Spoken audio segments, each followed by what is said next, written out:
Hi, welcome back to my next video on the same unit electrostatics, first chapter electric charge and fields. Dear students, I hope you understood my 4 videos on electric charge, electrification, types of charges, the important properties of electric charge, basic properties, electrification processes involved, and an important device used to identify electric charge in a charged body, that is gold leaf electroscope. Students, we will move on with another important idea in this unit, that is Coulomb's law, a very famous law in electrostatics. Before that, I am DM Ravi Kumar, Alpha PU College, KR Nagar, Mysore. Students, you learnt in the last videos about the charges. You know, there are 2 kinds of charges, positive and negative.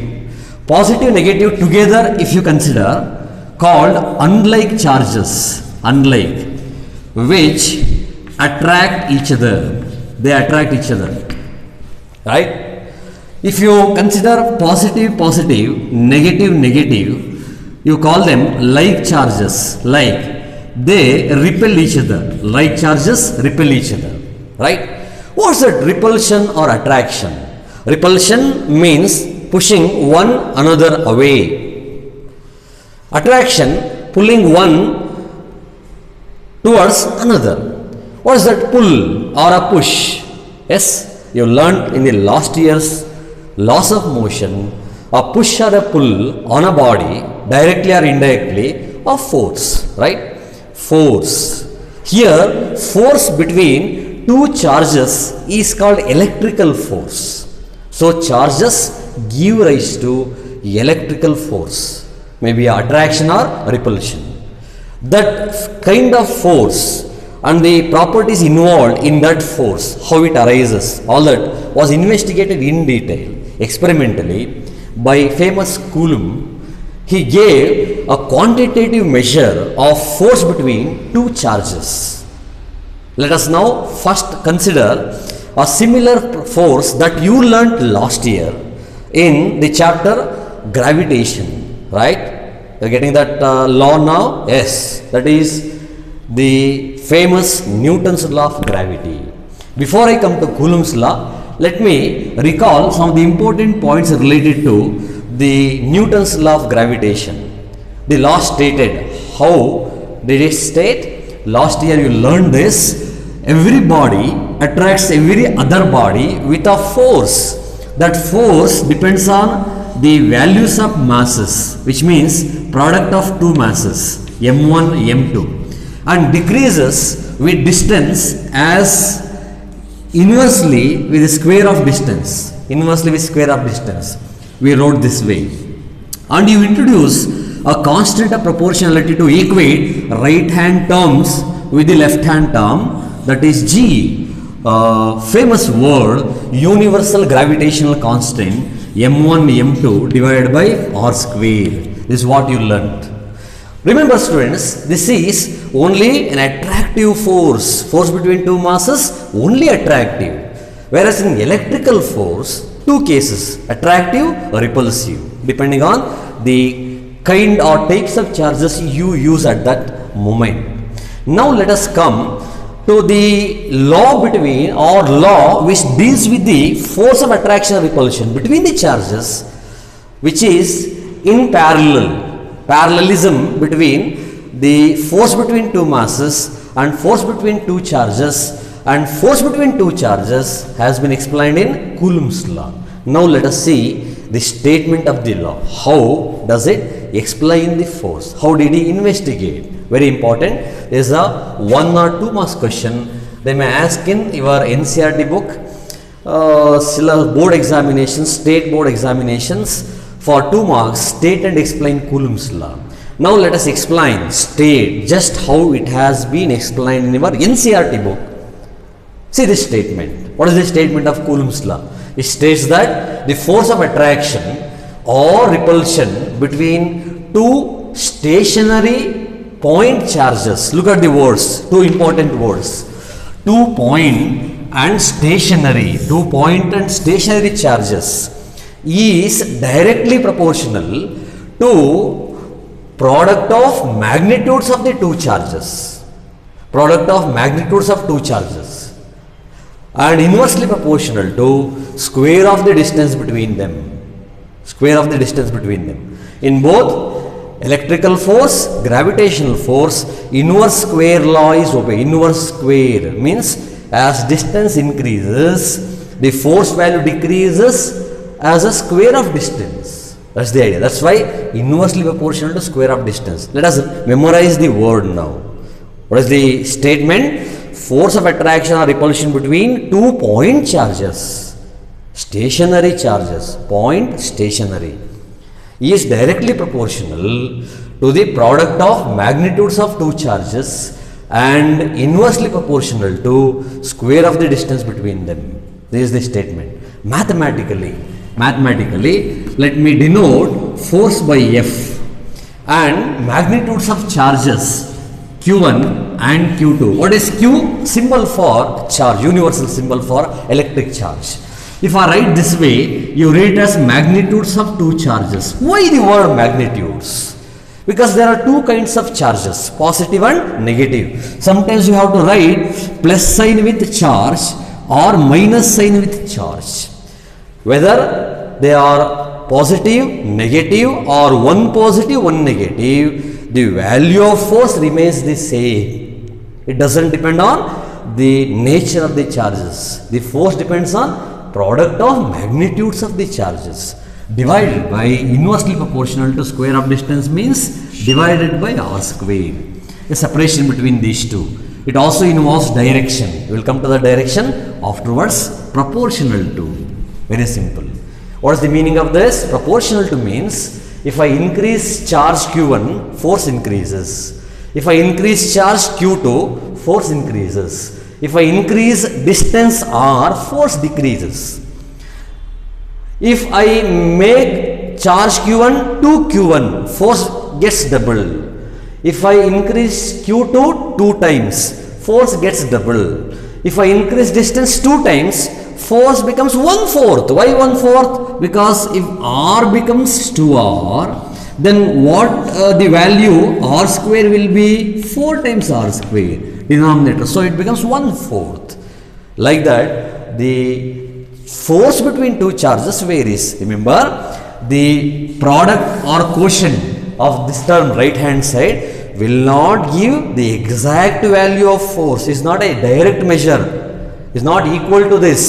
Something has to be added to equate these two. That something here is called proportionality constant, written as K, small k, Q1, Q2 divided by r square. Even if I write this way, omitting these two parallel lines on either sides, it means magnitude only. You read as magnitudes of two charges divided by r square. Students, like this law of gravitation, gravitational constant, here you recall that word G. What is the value of G? G value is 6.67, nearly 7, 10 to the power minus 11 in terms of unit, Newton meter squared divided by kg squared, kilogram squared. Similarly, a constant, but the difference between this and this, it has some limitations in the sense, some conditions apply here. It's a universal, but it's not universal. The electric force affected by medium, remember, I'll show you later on. That's why if you choose a unit and change medium, the value of K subjected to a change. That's why in K, remember K, what is K? If I ask you, somebody asks you, you say K, a proportionality constant, a proportionality, short form, constant, whose value, remember this, whose value depends on, students, very important, medium in which the charges situated and system of units, the system in which you measure the quantities like charge. There are different units for a quantity, as you learned last year. system of units, SI unit, CGS unit, SI unit of mass kilogram, CGS unit is gram, gram magnitude is small, kg magnitude more, like that. If you change system, the value changes. That's why the value of K depends on system of units. For charges also, different units, different systems have been used. SI unit, Coulomb. CGS unit, ESU, electrostatic unit. It's not in use nowadays. Only Coulomb is more popular, used widely. Therefore, in SI system, in SI system of units, in SI system of units, where unit of charge is Coulomb, distance meter, and medium, air or vacuum is used, medium, air or vacuum. The value of K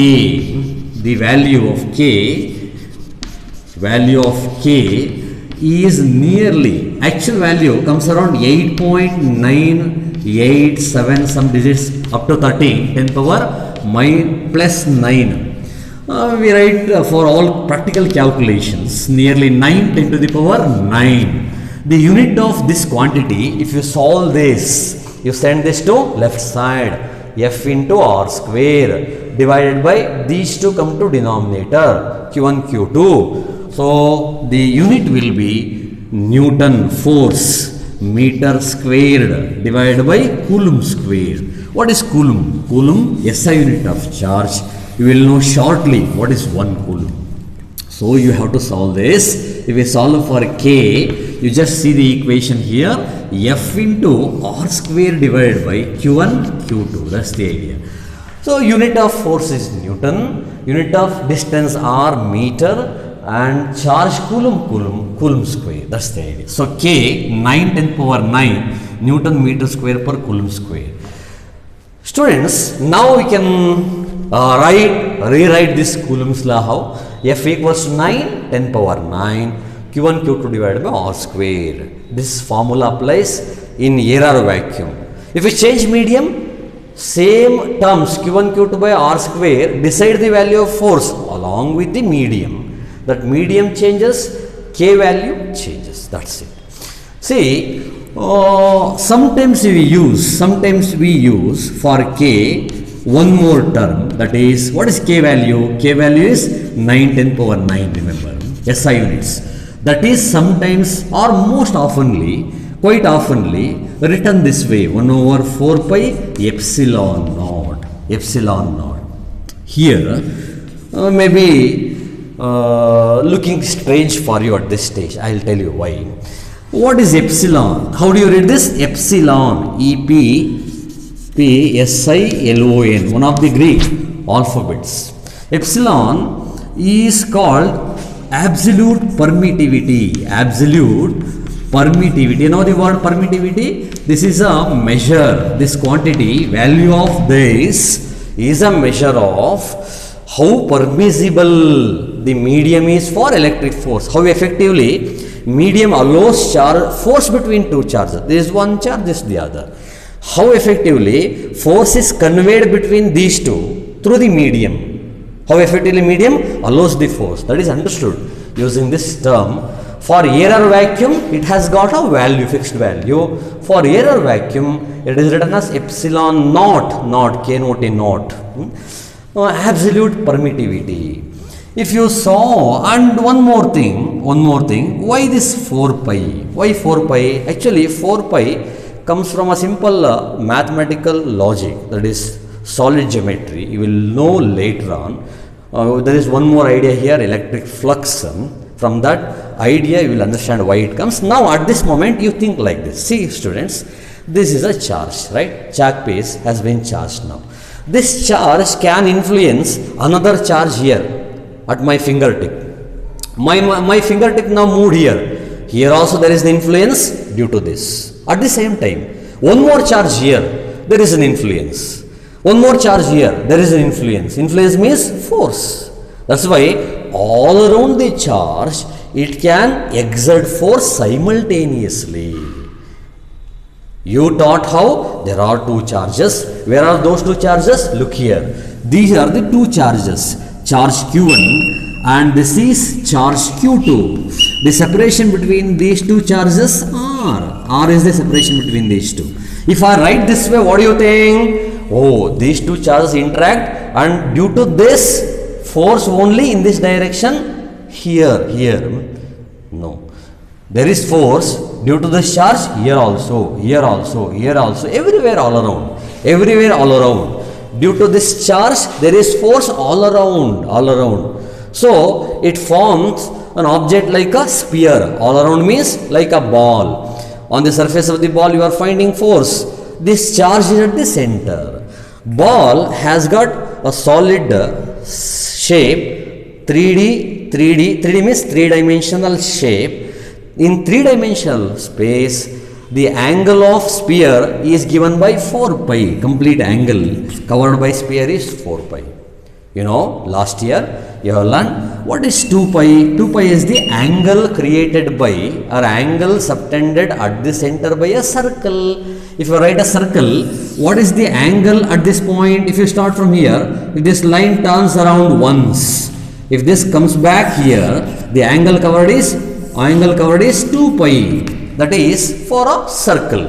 But for a sphere, the angle is 4 pi. So, if there is a charge here, there is electric force all around. All around means it has spread at an angle, through an angle 4 pi. That's how 4 pi comes into picture. And there is a constant which measures how medium affects electric force. Is a very important term. Actually, this term, I will tell you a small story, is historical actually. What's historical? Historical means there is a theory called electromagnetic theory introduced by electromagnetic wave theory introduced by Maxwell using an idea that light is made up of electric and magnetic fields whose value of speed given by root of mu naught into epsilon naught. Epsilon naught, a constant term for electric field, mu naught, a constant for magnetic field. From there, the term epsilon naught, mu naught came into use. Before that, they were not there. Coulomb's law was there, but that constant was not there. If I use instead of 9 × 10⁻⁹, 1/4 pi epsilon naught, relations connected to Coulomb's law, electric force will be simplified to a greater extent, and you can use it to electromagnetic wave theory also. That's why this modification. That's it. You will know later on. Now at this time being, remember this much. What is K? A constant. If I write that constant to the Coulomb expression, I will equate right hand side term with force. I will get force if I put the value K. Okay. And for 9 × 10⁻⁹, I can use 1/4 pi epsilon naught. That simplifies other relations connected to this to a greater extent, useful form. That's why I use 1/4 pi epsilon naught. What is epsilon naught? Absolute permittivity of free space. Why free space is used? Because if I change medium, free space means air or vacuum, nothing like that. But if you change medium, instead of using air between two charges, use water, glass, wood, the force value changes. We'll come to that later on. Finally, therefore, the Coulomb's expression now for force between two charges is K. Instead of K, you write 1/4 pi epsilon naught Q1 Q2 divided by R square meter. This is the idea you have to remember. This is the final expression of Coulomb's law. Now we use henceforth. Whenever I use the word Coulomb's law, you should get this in your mind. Q1 Q2 by R square. And don't get frustrated with this word 1/4 pi epsilon naught as to how it comes. No, very simple. To equate left hand side, right hand side, we put a value, constant value in SI and error vacuum 9 × 10⁻⁹. Right? To use this Coulomb's law for SI system and error vacuum, you have to put this value. You will know the importance of that also in the next shortly. And one more thing, you can understand, I will give one more simple example. Sometimes you may get frustrated. You have always some doubts as to how, why we use like this. That's why I'll give an example. That is, area of a circle, right? What is circle? Circle is a collection of points which are at the same distance from the center, okay? Now this is called radius. There is a relation between radius and area. Area means this much. Area of a circle and radius. What is that? A proportional to r square. Square of radius. What is the meaning of this? If I increase radius, the area of the circle also increases here. Area. Now it is occupied. It has occupied more space or region. So if I divide this area with square of radius for any circle, you get a constant value. What is the constant value? Around 22/7. A popular term, you denote this by pi. You call this by pi. Very familiar word. That's why the final expression for area of a circle is A equals to pi r square. What is pi? A constant. Now look at these two relations. See here, this is a relation and this is an equation. What's the difference? Square of radius will never give you exact value of area. To find exact value of area, what you should do? Multiply pi to the square of radius. So this is an equation. If you put pi, you get exact value, a constant. But this constant has no unit, doesn't depend on anything else. But Coulomb's constant here is also called Coulomb's constant, depends on medium and system of units. Like that, constant appear in equations oftenly in physics, right? Now, before I move on, let me recall my discussion once. What did I do so far? Let us recall, students, dear students. Very simple. What is Coulomb's law? Let us state once again.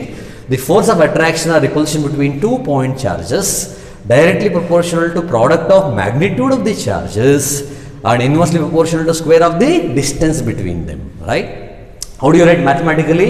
F proportional to Q1 Q2 by R square. And to equate, write LHS RHS, you put a constant. I explained why using that circle example. Now, if I put K here, also called Coulomb's constant, the value, proportionality constant, depends on medium and system of units chosen. In SI system, unit of charge is Coulomb, we will define it now. In SI system, error vacuum, the value of K comes around 9×10⁹ Newton meter square per Coulomb square. Therefore, the value of K 9×10⁹ oftenly used not like this, but like this 1/4 pi epsilon naught.